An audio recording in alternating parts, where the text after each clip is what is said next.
Dari yang tiga itu berapa? Awak tak boleh pancariaro. Kalau makan wak bare rancak, bare solo, zakatnya bare rancak.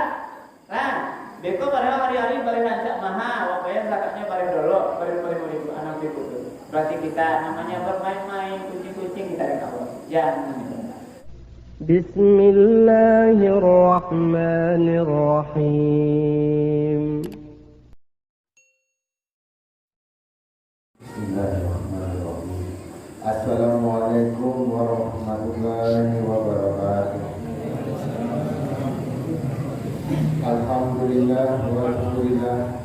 Kembali kita panjatkan rasa syukur dan segenap puji kehadirat Allah Subhanahu wa taala yang mana hingga malam hari ini kita masih dikaruniai nikmat kesehatan, kesempatan dan nikmat iman sehingga kita bisa hadir di rumah Allah yang mulia ini. Pada malam hari ini akan disampaikan oleh Bapak Ustadz Indra Suherman. Alhamdulillah beliau sudah hadir bersama kita. Untuk itu kepada Bapak Ustadz kami persilakan. Bismillahirrahmanirrahim. Assalamualaikum warahmatullahi wabarakatuh.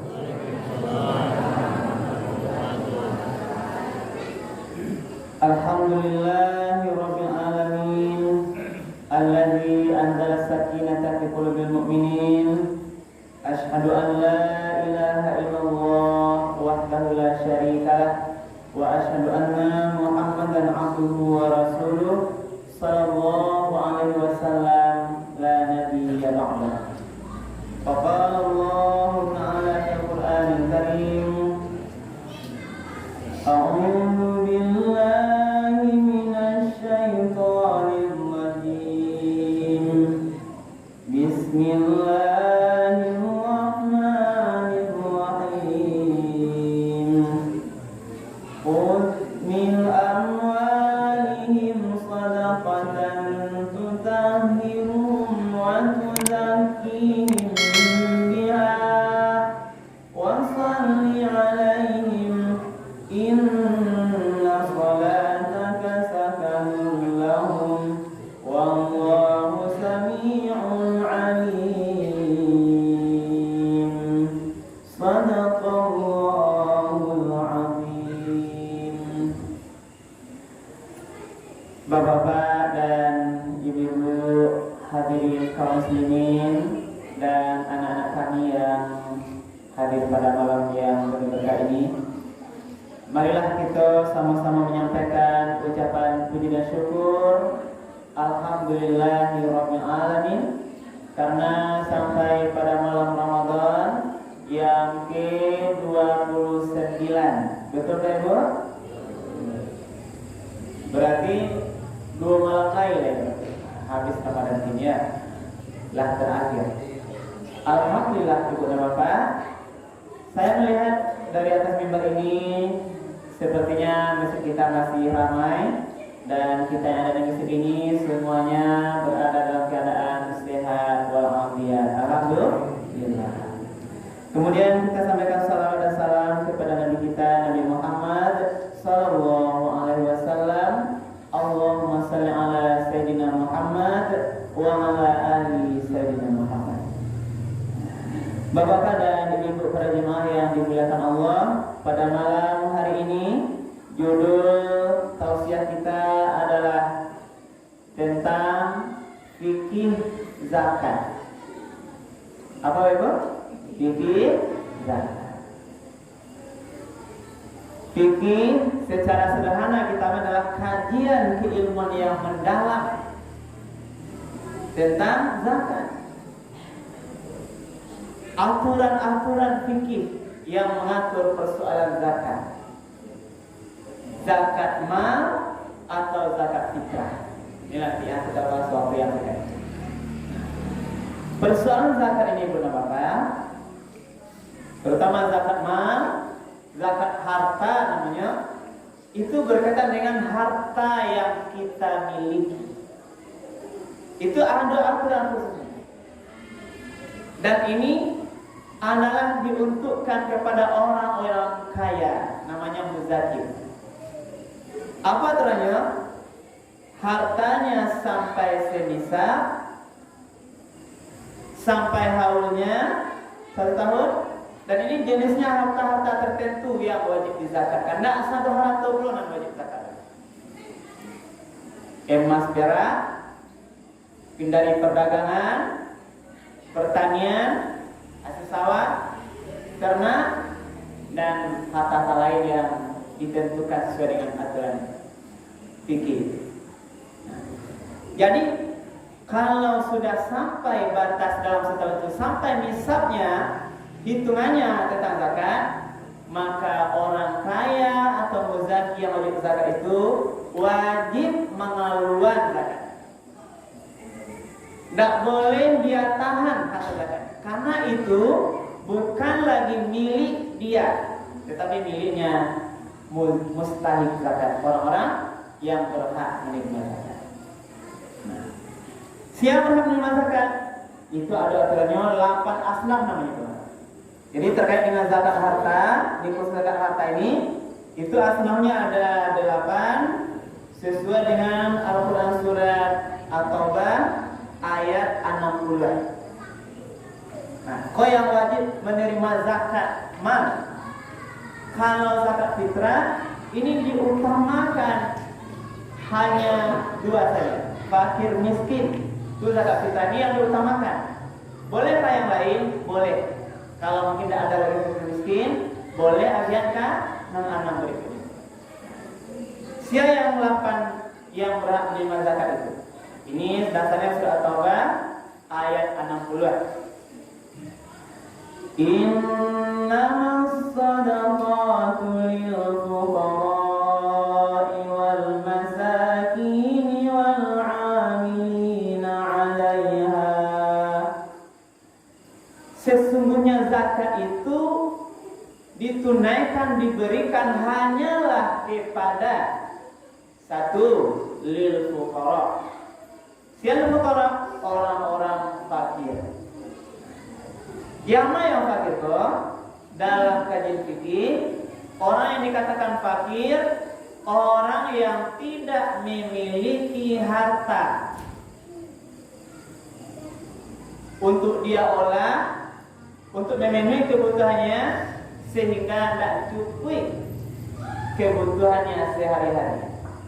Harta tidak ada, sehingga dia tidak memiliki kemampuan atau sulit dia untuk memenuhi kebutuhan pokoknya sehari-hari. Tidak ada harta yang tadi olah. Berarti inilah fakir, ini dasarnya. Nah, itu yang pertama yang berhak menerima zakat. Yang kedua, wal masakin, orang-orang miskin. Yang mana orang miskin? Orang miskin kok orang yang dia mempunyai harta, tetapi tetap tidak mencukupi untuk memenuhi kebutuhan pokoknya sehari-hari. Beda kan? Kalau fakir itu memang harta mana tidak ada. Kalau miskin sudah ada hartanya, tapi pun tidak cukup, sehingga dia sulit untuk memenuhi kebutuhan hidupnya sehari-hari. Ya, itu yang kedua adalah namanya miskin. Yang ketiga, wal 'amilina 'alaiha. Inilah amil zakat, pengelola zakat. Kenapa ada amil? Inilah amil. Maka zakat mal itu pada zakat harta kita itu khusus diadonisi oleh Allah, dikatakan di dalam Al-Quran, inilah ditunaikan juga kepada amil zakat. Maka dalam zakat harta itu ada di sini amilnya, pengelola zakat. Amil itu 3 fungsinya berapa? Yang pertama memungut zakat. Nah, kemudian nanti menyalurkan kepada yang menerima zakat, termasuk mengimbangkan dalam bentuk mungkin usaha atau perdagangan yang nanti tujuannya adalah kalau hari ini orang itu berzakat, hari ini dia mustahil zakat, menerima zakat, mungkin dia mungkin miskin, nanti amil berpikir bagaimana nanti dia menyeimbangkan nilai zakat itu. Hari ini dia bantu zakat, dibantu mungkin usahanya, sehingga nanti suatu saat targetnya orang yang menerima zakat ini menjadi juga dia muzaki yang bisa menerima zakat, yang membayar zakat harta. Ini tujuannya amil yang bisa. Maka masalah harta ini, masalah zakat ini, ada yang muzaki yang berzakat, amil di tangan, mustahik di sebelah kiri. Maka orang yang muzaki itu dalam konsep agama dia harus membayar melalui amil dulu. Nah, inilah batasnya. Tidak boleh sebenarnya orang muzaki itu langsung ke mustahik karena dia bukan kerjanya itu. Nah, ini artinya. Karena itulah ayat yang saya bacakan tadi di dalam surat At-Taubah ayat 103 itu Allah berfirman, "Khudh min amwalihim", ambillah dari harta orang-orang kaya itu zakatnya. Berarti ada perintah. Khudh mananya ambil, siapa disuruh mengambil? Pemerintah. Siapa ini wujud pemerintah? Inilah badan amil zakat. Japui kalau orang kaya itu kalau tidak amal ikhlas.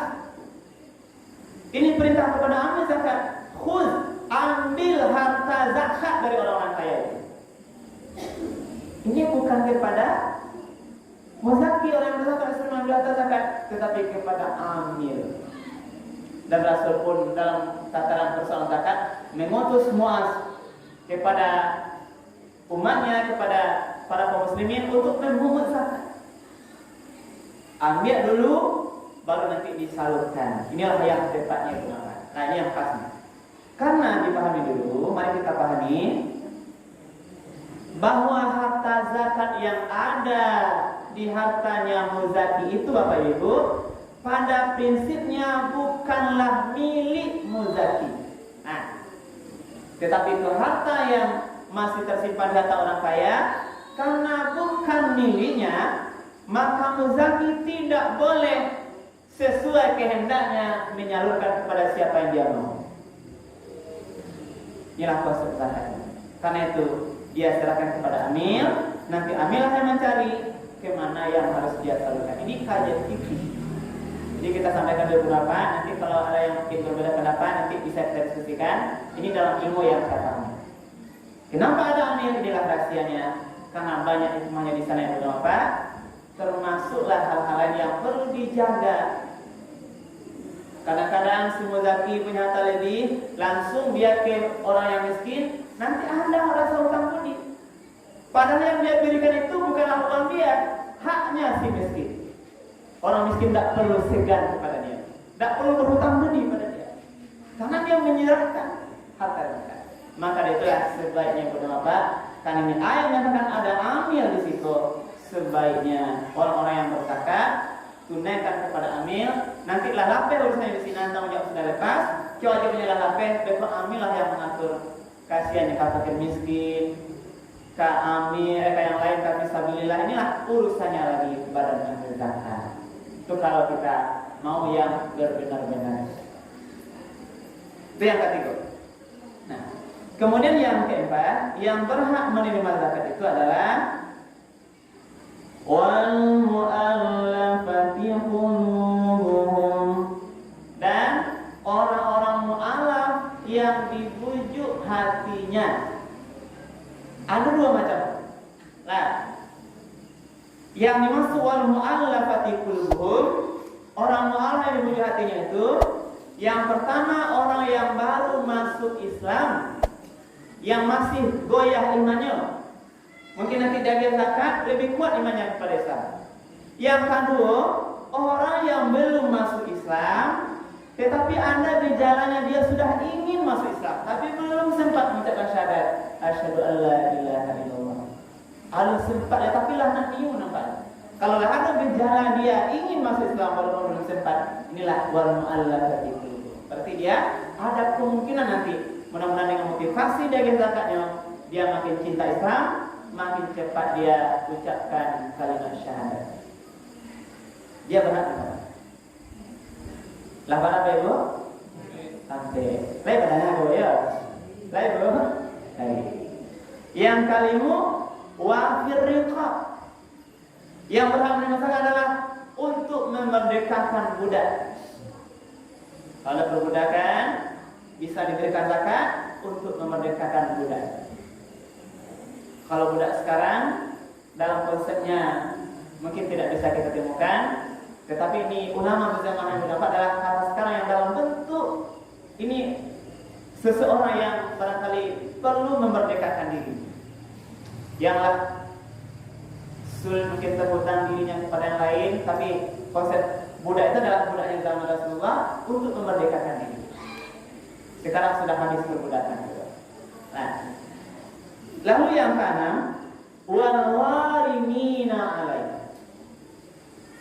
Warimin itu orang-orang yang berhutang, ya. Berhutang-hutang itu untuk mencukupi kebutuhan hidupnya dan di jalan yang dibenarkan oleh Allah. Nah, jangan pernah sada hutang itu, ya. Nyoba hutang beliau tu tidak tu. Hutang beliau dah kita bayar, tak maksudnya tu. Tapi berhutang mungkin tak kaya pitanya tak ada kena dimakan kinin, berhutang dulu membeli barang untuk makan. Bisa dia mungkin punya hutang dia untuk mencukupi kebutuhan biaya pendidikan anaknya yang sangat dibutuhkan. Hutang memenuhi kebutuhan hidupnya dan di jalan yang dibenarkan. Seperti pula itu kan sedang hutang di rumah, hutang beli oto, hutang beli honda, kalau kau tidak zakat pak, sedang hutang minta zakat itu tidak ada. Hutang adalah dia terhutang di jalan memenuhi kebutuhan hidupnya, itu di jalan yang dibenarkan. Ibu bapak ada yang sedang hutang ini? Pak Dewa tentu tidak hutang.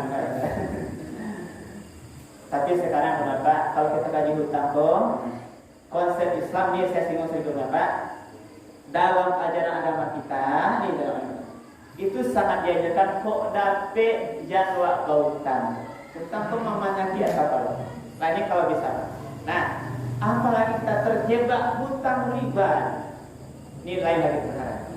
Tambah banyak lagi dosanya. Karena itulah, mari Bapak, gaya hidup untuk kebutuhan penuhilah sesuai dengan kebutuhan yang paru-paru yang panti yang benar.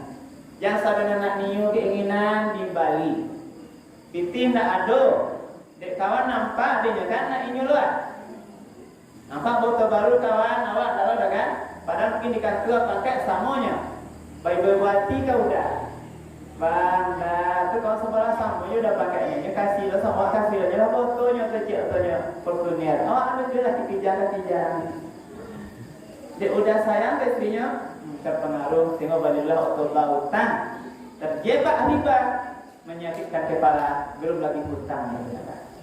Karena itulah ini saya mengatakan, jika sedapat mungkin agama kita menganjurkan, karena hutang ini dunia akhirat sampai akhirnya. Lah, hutang. Baik-baik ini yang akhir. Kemudian wafi sabilillah, siapa yang ketujuh yang berhak di masyarakat, orang yang berjalan di jalan Allah, berjuang di jalan Allah. Para penuntut ilmu, anak-anak kita yang sekolah-sekolah agama, termasuk mungkin kita jemaahkan, para guru-guru mengaji kita, para imam mengisi kita yang mungkin masih perlu dibantu dan sebagainya. Yang terakhir, wahuni sabil, orang yang dalam perjalanan musafir. Dia dari Jakarta nak pergi ke Medan, tiba di Lubak tu, habis uangnya untuk melanjutkan perjalanannya, dia berhak mengatakan. Ini apa? Inilah Nasam ini adalah terkhusus untuk ada di apa adalah persoalan zakat harta. Ambil kunci di sini. Kalau zakat fitrah dalam dalil-dalil kenapa yang saya tunaikan ini kan masalah zakat fitrah. Sesuai dengan hadis Rasulullah, an Ibnu Abbas, qala Rasulullah. Qala farada Rasulullah sallallahu alaihi wasallam, dari Ibnu Abbas Rasulullah berkata, farada Rasulullah sallallahu alaihi wasallam zakata fitrah. Rasulullah mewajibkan zakat fitrah. Agunanya tuhratan lis-shaimi minal lawi war-rafath. Zakat fitrah itu gunanya adalah untuk membarasikan orang yang puasa dari minal lawi wal rafas, daripada perkataan kotor dan mungkin perbuatan yang sia-sia selama ini puasa. Nah, selama puasa mungkin tak langsung kerajuan nanda elok, sio-sio, atau mungkin tak langsung kata-kata yang kotor. Bisa jadi mungkin berdusta, bagunjian, baca marut, awak puasa. Inilah di antara itulah zakat fitrah. Kalau nanti insya Allah bisa menutupi kekurangan amal-amal kita di dalam berpuasa. Jadi sempurna balik dengan zakat fitrah. Yang kedua zakat fitrah adalah waktu matalil masakin, magian makan orang miskin. Nah, itulah dasarnya makanya zakat fitrah itu diutamakan kepada fakir miskin. Bolehnya bisa lo nanti sana mati di daerah. Awak bisa membeli daging, orang miskin juga nanti bisa lo tambalinya daging pada hari. Awak bapak ibu bisa membeli baju rayu gak sepasang dua pasang untuk anak cucu awak. Mudah-mudahan nanti orang miskin juga bisa berlebaran sana hatinya dengan diberikan zakat fitrah. Ingat konsep bersaudara ibu bapak, tidaklah beriman seseorang di antara kita ketika awak kanyang makan hari satu malam satu hari, sementara di sebelah rumah awak dia belum makan dalam keadaan kelaparan, belum kita beriman nanti. La yu'minu ahadukum hatta yuhibba li akhihi ma yuhibbu li nafsihi. Tidaklah beriman awak sampai kita mencintai saudara kita sebagaimana kita mencintai diri kita sendiri. Inilah konsep persaudaraan. Laki-laki awak sebulan maraton ba'a korek lintak tuyuk payah. Awak Ramadannya orang miskin di luar Ramadan dia rasakan. Terpancilah kita rasa empati awak, rasa kasih sayang kepada orang-orang yang tidak mampu. Ibu dan bapak para jemaah yang dimuliakan Allah. Baik, ini bagian informasi terakhir. Nah, persoalan zakat fitrah, mari kita tunaikan ibu dan bapak bagi yang belum. Bagaimana aturannya? Tunaikan paling lambat sebelum dilaksanakan sholat Idul Fitri. Nah, bulan dari kini waktu tunaikan. Barang zakat fitrah itu sesuai dengan surat edaran Bapak Bupati kita. Zakat fitrah itu kalau kita berikan beras setelah sama tahu berapa 3/3 liter atau 10 tekong atau 2,5 kilogram atau di kampung namanya sasuke baret. Itu kalau tahu. Kalau jepiti ada 3 tingkatnya. Yang tinggi berapa ibu? 36.000. Nomor 2 30 nomor 3 26. Dari yang 3 itu berapa? Awak tak boleh pancali ada. Kalau makan wak bare rancak, bare solo, zakatnya bare rancak. Nah, beko bare hari-hari bare rancak mahal, wak bayar zakatnya bare dolo, bare 5.000, 6.000. Berarti kita namanya bermain-main, kucing-kucing kita dengan Allah. Jangan. Alangkah baiknya awak makan bare yang biasa, tetapi zakatnya yang lebih tinggi. Mudah-mudahan Allah memberikan pahalanya. Ya. Jangan sampai awak lalai, karena kalau zakat fitrah itu diberikan sebelum sholat Fitri, maka itulah zakat yang diterima. Tapi kalau dibayarkan setelah zakat sholat Fitri, maka dia sama dengan sedekah biasa. Ibu dan bapak, sampai di sini lagi mungkin jari bapak ibu. Nah, kita cukupkan saja bapak. Nah, inilah persoalan zakat dengan harapan mudah-mudahan kita tunaikan zakat ini sesuai dengan firman Allah tadi. Khuz min amwalihim shadaqatan, kamu berikan zakat tutahhiruhum, dia nanti bersihkan harta yang tinggal, wa tuzakkihim biha, dia bersihkan hati orang yang berzakat itu, tak terlampau cinta ke harta itu, tak terlampau loba kepada harta, tak terlampau rakus dengan hartanya, karena ini adalah harta itu amanah Allah. Kalau kita tidak tunaikan, Allah akan ambil harta itu sesuai dengan caranya Allah Subhanahu wa taala. Mudah-mudahan bermanfaat. Banyak maaf. Subhanallah wa bihamdika asyhadu an la ilaha illa anta astaghfiruka wa atubu ilaik. Billahi taufiq wal hidayah. Wassalamualaikum warahmatullahi wabarakatuh. Alhamdulillah.